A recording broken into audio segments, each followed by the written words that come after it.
सभी को मेरा नमस्कार। इस वीडियो में हम मक्के की फसल में लगने वाले खतरनाक फॉल आर्मी वॉर्म के बारे में जानेंगे।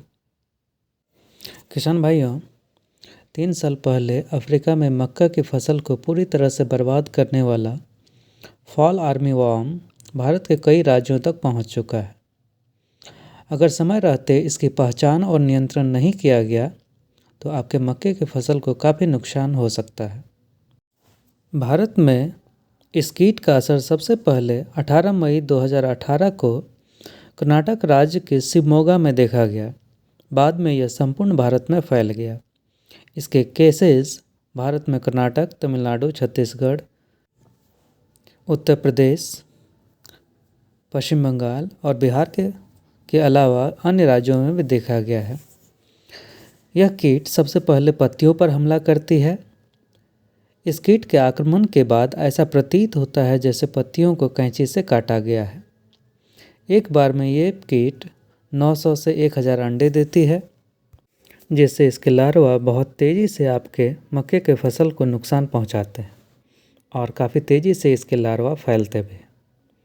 किसान भाइयों, यह कीट केवल लार्वा अवस्था में ही आपके फसल को नुकसान पहुंचाते हैं। लार्वा मुलायम त्वचा वाला होता है और बढ़ने पर हल्के हरे रंग या गुलाबी रंग का हो जाता है। कभी कभी यह भूरे रंग का भी हो जाता है।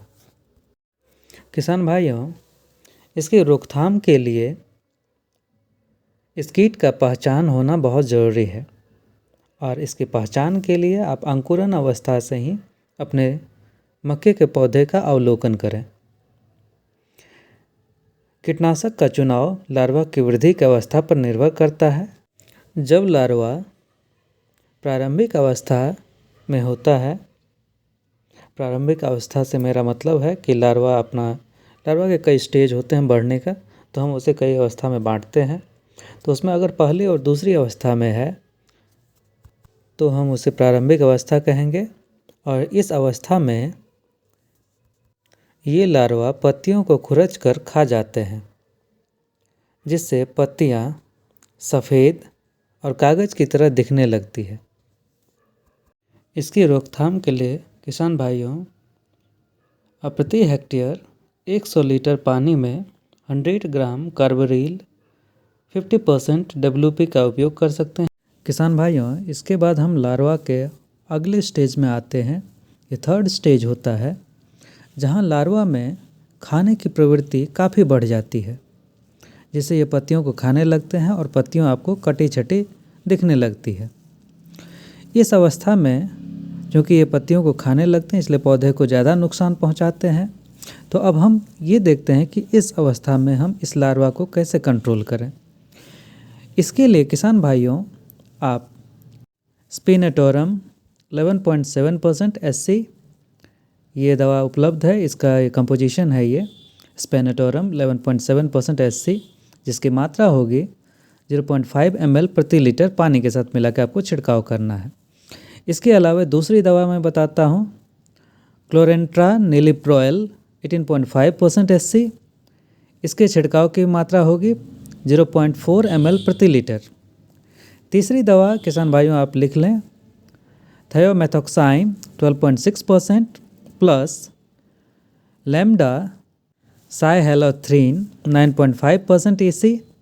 इसकी मात्रा होगी, ये मिक्सचर में देना है, इसकी मात्रा होगी 0.25 ml प्रति लीटर पानी के साथ मिला के आपको छिड़काव करना है।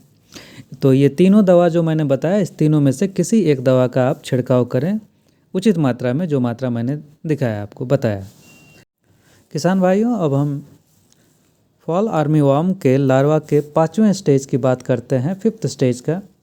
जब 5th स्टेज में लार्वा होता है तो ये तेज़ी से पौधे के पत्तियों को खाने लगते हैं और भारी मात्रा में मल स्राव करते हैं, जिससे आपको इसका मल दिखेगा आपके पत्तियों पर। और जब भुट्टा में लगा तो भुट्टे पर भी ये दिखने शुरू हो जाएगा। इस अवस्था में इसके लार्वा को नियंत्रण करना काफ़ी कठिन हो जाता है। और जब कठिन हो जाता है तो इसे अब नियंत्रण कैसे करें, क्योंकि आपके मक्के की फसल में लग चुकी है। तो इसे नियंत्रण करने के लिए आप जहरीला भोजन उसे देते हैं। तो चारा डाल के आपको फंसाना होता है।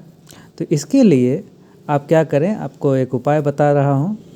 1 एकड़ फसल में आप 10 केजी चावल का भूसी लें और उसे 2 से 3 लीटर पानी में और 2 केजी गुड़ के साथ इसे मिलाकर 24 घंटे छोड़ दें।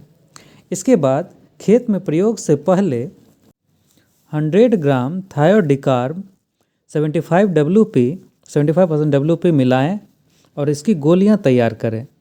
अगर ज़्यादा चिपचिपी हो जाए तो इसमें बालू मिलाएं और जो गोलियां आपने तैयार की ये शाम को पौधे के घोग में डालें। पौधे का जो ऊपर वाला पार्ट होता है उसमें आप डालें। इससे क्या होगा कि ये जो है आपका लार्वा इसे खाएंगे, चारे को खाएंगे और चारा क्योंकि जहरीला है तो ये खुद ब खुद मर जाएंगे। और स्प्रे के समय क्योंकि ये आपका बहुत उग्र अवस्था होता है, मल स्राव करता है, तो आसानी से ये किसी भी पेस्टिसाइड से नहीं मरते हैं, तो आपको ये चारा देना होगा। तो किसान भाइयों, उम्मीद है कि आपको ये वीडियो पसंद आया होगा और ये आपके खेती में सहायक सिद्ध होगा। तो मक्के के फसल से जुड़ी अन्य जानकारी के लिए आप इस चैनल को सब्सक्राइब ज़रूर करें और बेल आइकन बटन को भी दबाना ना भूलें। धन्यवाद।